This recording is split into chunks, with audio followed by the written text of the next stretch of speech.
ಛಾಯಾ ಛಾಯಾ ಚಾ ತೆಗೆದುಕೊಂಡು ಬಾ.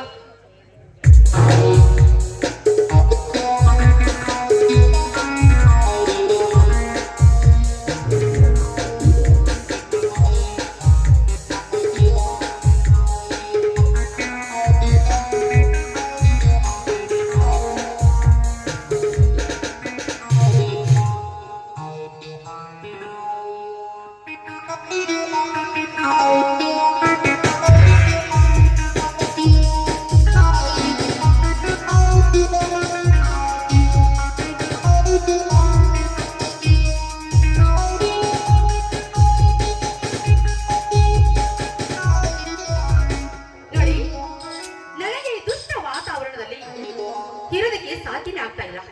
ಇವತ್ತು ಎರಡರಲ್ಲಿ ಒಂದು ತೀರ್ಮಾನ ಆಗಲೇಬೇಕು. ಯಾಕೆ ಛಾಯಾ, ಸುಮ್ನೆ ಯಾಕೆ ಮನೆಯ ವಾತಾವರಣ ಕಲಿತ್ಯಾ? ಯಾವ ಕೊರತೆ ಆಗಿದೆ ನಿನಗೆ ಮನೆಯಲ್ಲಿ? ಅಯ್ಯಯ್ಯೋ, ಯಾವುದು ಕೊರತೆ ಆಗಿಲ್ಲ.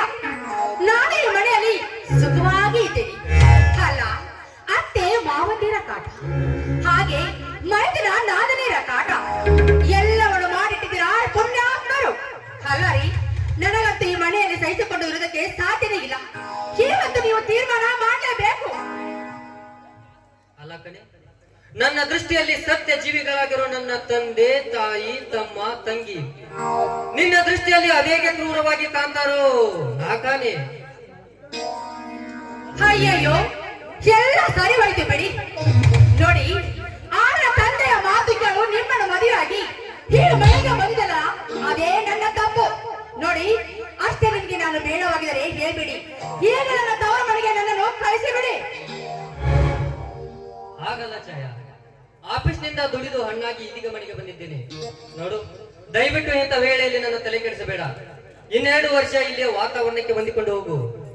ರಘುವೀರನ ಶಿಕ್ಷಣ ಮುಗಿದು ಅವನಿಗೂ ಒಂದು ಒಳ್ಳೆ ನೌಕರಿ ಸಿಕ್ಕರೆ ಆತನು ನಿಶ್ಚಿಂತೆಯಾಗಿ ಬೇರೆ ಆಗಲು ಒಪ್ಪುತ್ತಾನೆ. ಅಲ್ಲಿವರೆಗೆ ಶಾಂತಿ ತಾಳು ಚಿನ್ನ. ಈ ನಿಮ್ಮ ಬಣ್ಣದ ಮಾತು ನನಗೆ ಬೇಕಾಗಿಲ್ಲ. ಯಾಕೆಂದ್ರೆ ಪ್ರತಿನಿತ್ಯ ಈ ನಿಮ್ಮ ಬಣ್ಣದ ಮಾತು ಕೇಳಿ ಕೇಳಿ ಕೇಳಿ ಸಾಕಾಗಿದೆ. ನೋಡಿ, ಈ ಮನೆಯಲ್ಲಿ ನಾನು ಸುಖವಾಗಿ ಇರಬೇಕು ಅಂತ ಆನೆಯನ್ನು ಹೊತ್ತು ಕೊಟ್ಟು ಬಂದವು. ಅಂದಾಗ ಎಷ್ಟೊಂದು ಈ ಮನೆಯಲ್ಲಿ ಕಸವನ್ನು ಪಡೆದಕ್ಕೆ ನನಗೆ ಸಾಧ್ಯನೇ ಆಗ್ತಾ ಇಲ್ಲ. ನನಗೆ ಆಗದು ರೀ, ಆಗದು. ಛಾಯಾ, ಅಶಾಂತತೆ ಅಪಸ್ವರ ನುಡಿಸೋದು ಒಳ್ಳೇದಲ್ಲ. ನೋಡು, ನಿನಗೆ ಎಚ್ಚರಿಕೆ ಕೊಡ್ತಾ ಇದ್ದೀನಿ. ನಾನು ಹೇಳಿದ ಹಾಗೆ ಕೇಳ್ಕೊಂಡಿರೋದು ನಿನ್ನ ಕರ್ತವ್ಯ, ನಿನ್ನ ಧರ್ಮ. ನೆನಪಿರಲಿ. ಅಯ್ಯಯ್ಯೋ, ಅದಕ್ಕೆ ನಾನೇನು ಇಲ್ಲ ಅಂತ ಹೇಳಿದ್ದೇನ್ರಿ? ಇಲ್ಲ, ನಿಮ್ಮ ಜೊತೆ ನೀವು ಏನ್ ಹೇಳ್ತೀರೋ ಅದನ್ನು ನಿಮ್ಮ ಪಾದ ಸಾಕ್ಷಿಯಾಗಿ ಸಿರಿಸಾವಹಿಸಿ ನಡೆಸಿಕೊಡ್ತೀನಿ. ಅಷ್ಟೇ ಅಲ್ಲ, ನಿಮ್ಮ ಮಾತನ್ನು ಪ್ರತಿ ಕ್ಷಣಕ್ಕೂ ಚಾಚು ತಪ್ಪದನೆ ಪಾಲಿಸ್ತೀನಿ. ಆದ್ರೆ ನಾನು ಹೇಳಿದ ಹಾಗೆ ಕೇಳಿಕೊಂಡು ನನ್ನ ಮೇಲೆ ಸ್ವಲ್ಪ ಪ್ರೀತಿ ತೋರಬಾರದು. ನೋಡು ಛಾಯಾ, ದಯವಿಟ್ಟು 2 ವರ್ಷ ನನ್ನ ಮಾತು ಕೇಳು. ಇಲ್ಲಿ ವಾತಾವರಣಕ್ಕೆ ಹೊಂದ್ಕೊಂಡು ಹೋಗು. ನೋಡು, ರಘುವೀರನ ಶಿಕ್ಷಣ ಮುಗಿದು ಅವನಿಗೂ ಒಳ್ಳೆ ನೌಕರಿ ಸಿಕ್ಕರೆ ಆತನು ನಿಶ್ಚಿಂತೆಯಾಗಿ ಬೇರೆ ಹೋಗ್ತಾನೆ. ಅಲ್ಲಿವರೆಗೆ ಶಾಂತಿ ತಾಳು.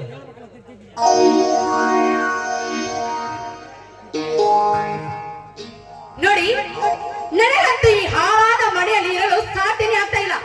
ನನ್ನನ್ನು ಬೇರೆ ಕಡೆ ಮನೆ ಮಾಡಿ ಇಟ್ಟರೆ ನಾನು ನೆಮ್ಮದಿಯಿಂದ ಇರಬಹುದು. ಈ ಮನೆಯಲ್ಲಿ ಇರಲು ಸಾಧ್ಯನೇ ಇಲ್ಲ. ಛಾಯಾ,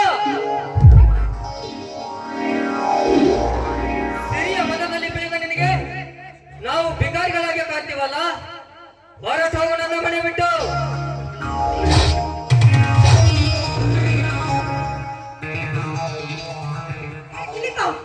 ಏನಾಗಿದೆ ನಿನಗೆ? ಯಾಕೆ ರೀತಿ ಭೂತ ಬಡಿದವ್ರು ಹಾಗೆ ಮಾಡ್ತಾ ಇದೆಯಾ? ಏನಾಗಿದೆ ನಿನಗೆ? ಆಗೋದೆಲ್ಲ ಆಗಿ ಹೋಗಿದೆ. ಮತ್ತೆ ಕಮನನ್ನ ರೇಗಿಸ್ತೀಯ? ಈ ಮನೆಯಲ್ಲಿ ಹಿರಿಯರು ಅಂತ ಹೇಳಿಸಿಕೊಳ್ಳೋ ನೀವೆಲ್ಲ ರಾಕ್ಷಸರಾಗಿದ್ದೀರಾ ನನ್ನ ಪಾಲಿಗೆ. ನನ್ನನ್ನೆಮ್ಮ ಏನ್ ಕೇಳ್ತಾರಮ್ಮ ಇವರು? ಆದ್ರೆ ನಾನು ಅವ್ರಿಗೆ ಏನಾಗ್ಬೇಕು? ನೀನಿನ್ನೂ ಸಣ್ಣವಳು, ಆದ್ರೂ ನಿನ್ನಲ್ಲಿ ಕೈ ಮುಗಿದು ಒಂದು ಮಾತು ಕೇಳುತ್ತೇನೆ. ಒಂದು ಮಾತು ನಡೆಸಿಕೊಡು. ನೋಡು, ಹಾಲು ತುಂಬಿದ ಕೊಡವೊಂದರಲ್ಲಿ ಒಂದೇ ಒಂದು ಹರಳು ಉಪ್ಪು ಬಿದ್ದರೆ ಸಾಕು, ಕ್ಷಣಾರ್ಧದಲ್ಲಿ ಆ ಹಾಲು ಒಡೆದು ಹೋಗುತ್ತದೆ ತಾಯಿ. ಒಡಿದು ಹೋದ ಹಾಲನ್ನು ಮತ್ತೆ ನೀನು ಪರಿಶುದ್ಧಗೊಳಿಸಬೇಕಾದರೆ ಅದಕ್ಕೆ ಸೇರಗಟ್ಟಲೆ ಸಕ್ಕರೆ ಸುರಿಯಬೇಕು. ಸಕ್ಕರೆ ಸುರಿಯಬೇಕು. ಒಂದು ಮನೆತನವೆಂದರೆ ಹಾಲು ತುಂಬಿದ ಕೊಡಬಿದ್ದಂತೆ. ಅದರಲ್ಲಿ ನಿನ್ನ ದುರುಬೋಧನೆ ಎಂಬ ಉಪ್ಪನ್ನು ಬೆರೆಸ್ಕಿತ ಮುಂಚೆ ನಿನ್ನ ಮನಸ್ಸೊಮ್ಮೆ ನೀ ಕೇಳ್ಕೋಮ್ಮ, ಇದಕ್ಕ ಒಪ್ಪತ್ತೋ ಇಲ್ಲೋ ಅಂತ. ಯಾವುದಕ್ಕೂ ದುಡುಕಬಾರ್ದಮ್ಮ, ದುಡುಕಬಾರದು. ಮನುಷ್ಯನಾದ ಮೇಲೆ ಸಾರಾಸಾರ ವಿಚಾರ ಮಾಡಬೇಕು ತಾಯಿ, ಸಾರಾಸಾರ ವಿಚಾರ ಮಾಡಬೇಕು. ಅಪ್ಪ, ಸಾರ ವಿಚಾರ ಮಾಡುವ ಪ್ರಮೇಯವಿಲ್ಲ. ನಿನ್ನ ಚಿಕ್ಕ ಮಗ ತಪ್ಪು ಮಾಡಿದರೂ ಅದು ನಿನ್ನ ದೃಷ್ಟಿಯಲ್ಲಿ ತಪ್ಪಾಗಿ ಕಾಣಿಸೋದಿಲ್ಲ ಅಂದಾಗ ಮುಂದೆ ಮಾತು ಬೆಳೆಸೋದ್ರಲ್ಲಿ ಅರ್ಥ ಏನಿದೆಯಪ್ಪ? ನೋಡು, ಇನ್ನು ಮುಂದೆ ಆ ರಘುವರನಿಗಿದೆ, ನನಗಿದೆ. ನೀವು ಬಾಯಿ ಮುಚ್ಚಿಕೊಂಡು ಸುಮ್ಮನಿತ್ತು ಬಿಡಿ. ಅಯ್ಯೋ ದೇವರೇ, ಸಂತೋಷವು ಮಣಿಯಲ್ಲಿ ನಕ್ಕು ನಲಿಯುತ್ತಿರುವಾಗ ದುಃಖವು ಹೊರ ಬಾಗಿಲಿಗೆ ನಿಂತು ಕೈ ಮಾಡಿ ಕರೆಯುತ್ತಿದ್ದಂತೆ. ಹಾ, ಈಗ ನಿನ್ನ ಸರದಿ ಮುಗಿದಿದೆ, ನನ್ನ ಸರದಿದೆ ಎಂದು. ಅಯ್ಯೋ ದೇವರೇ, ಕ್ಷೀರ ಸಾಗರಂತ ಇದ್ದ ಈ ನನ್ನ ಮನೆಯಲ್ಲಿ ಕುಳಿಗೂ ಹುಟ್ಟಿಕೊಂಡು ಬಿಟ್ಟಿದ್ದೇ ಬಿರುಗಾಳಿ. ದಿಲೀಪ, ಸಾರಿ ವಿಚಾರ ಮಾಡಿ ಮಾತಾಡು. ಈ ಮನೆಯಲ್ಲಿ ನಿನ್ನ ಹೆಂಡತಿಗೆ ಒಂದು ಪೀಳಿ ಸಹಿತ ಏನು ಅನ್ನೋದಿಲ್ಲ. ಬೇಕಾದ್ರೆ ಛಾಯಾಳನ್ನು ಕೇಳಿ ನೋಡು. ಅಯ್ಯಯ್ಯೋ, ನನ್ನನ್ನು ಏನು ಕೇಳ್ತಾರೆ? ಅವ್ರಿಗೆಲ್ಲ ನೀವೇ ಆಗಿರುವಾಗ ನಾನು ಅವ್ರಿಗೆ ಏನಾಗಬೇಕು? ನೀವೇ ಹೇಳಮ್ಮ.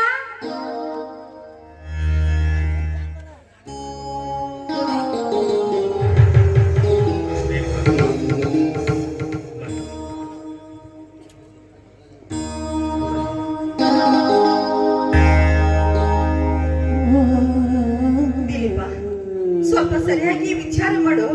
ಯಾಕೆಂದ್ರೆ ಈ ರೀತಿ ಮಾತಾಡೋದು ಸರಿ ಅಲ್ವೋ? ಅಮ್ಮ, ಸರಿಯಾಗಿ ವಿಚಾರ ಮಾಡೋ ಬುದ್ಧಿ ನನಗೆ ಗೊತ್ತಿದೆ. ನೋಡು, ನೀವು ಬಾಯಿ ಮುಚ್ಕೊಂಡು ಸುಮ್ಮನಿದ್ದು ಬಿಡಿ. ನಡಿ, ನಿನಗೆ ಹೆಚ್ಚಿಗೆ ಮಾತಾಡಲಿಕ್ಕೆ ಅವಕಾಶ ಇಲ್ಲ.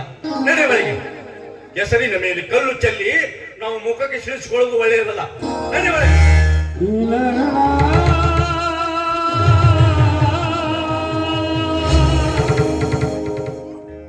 ನೋಡಿ, ಈವಾಗಲಾದ್ರೂ ನಿಮ್ಮ ಮನೆಯವರ ಬಣ್ಣ ಗೊತ್ತಾಯ್ತಲ್ಲ, ಅವರು ಯಾವ ರೀತಿ ನಾಟಕ ಮಾಡ್ತಾರೆ ಅಂತ.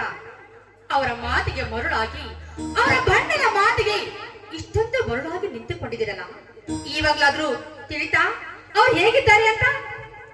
ಸರಿ, ತಿಳಿತು. ನೋಡು, ಈ ರಾತಂತ ಕೇಳಿ ನನಗೆ ಬೇಸರವಾಗಿದೆ. ಒಂದು ಹಾಡನ್ನಾದ್ರೂ ಹಾಡಬಾರ್ದಾ? ಹೋಗ್ಲಿ ಬಿಡು. ಮೊದಲು ಆ ನಿಮ್ಮ ತಂಗಿ ಇದ್ದಾಳಲ್ಲ, ಅವಳನ್ನು ಯಾರಿಗಾದ್ರೂ ಮದುವೆ ಮಾಡಿ ಕೊಟ್ಟುಬಿಡಿ. ಸರಿ, ಅವಳಿಗೂ ಒಂದು ಒಳ್ಳೆ ಮನೆತನ ಅಂತ ಸಿಕ್ಕರೆ ಮದುವೆ ಶಾಸ್ತ್ರ ಮಾಡಿ ಹೊರನೂಕಿ ಬಿಡೋಣ. ಬೇರೆ ಕಡೆ ಯಾಕ್ರಿ ಹೊರ ಹುಡುಕ್ತೀರಾ? ಹಾಗೆ ನಿಮ್ಮ ಫ್ರೆಂಡು ಇದ್ದಾನಲ್ಲ ರಂಜನ್, ಅವಳಿಗೆ ಮದುವೆ ಮಾಡಿ ಕೊಟ್ರೆ ಒಳ್ಳೇದಲ್ಲರಿ? ಅಲ್ಲ ಕಣಿ, ಮೊದಲೇ ಹೇಳಿ ಮಾಡಿಸಿದ ಉಡಾಳ ಅವನು. ಇತ್ತಿತ್ತಲಾಗಿ ಕುಡಿಯೋದನ್ನ ಬೇರೆ ಕತ್ತಿದ್ದಾನಂತೆ. ಅಂತವನಿಗೆ ಕೊಟ್ರೆ ಸರಳವಾಗಬಹುದೇನೇ ನನ್ನ ತಂಗಿಯ ಜೀವನ? ಹೋಗ್ಲಿ ಬಿಡ್ರಿ. ಮೊದಲು ಆ ಪೀಡೆ ಈ ಬಿಡಿಂದ ತೊಲಗಿದ್ರೆ ಸಾಕು. ಅವಳಿಗೆ ಕೊಟ್ಟುಬಿಡಿ. ಅವಳು ಅಲ್ಲಿ ಚೆನ್ನಾಗಿ ಇದ್ಬಿಡ್ತಾಳೆ. ಸರಿ, ಆಯ್ತು. ಸರಿ.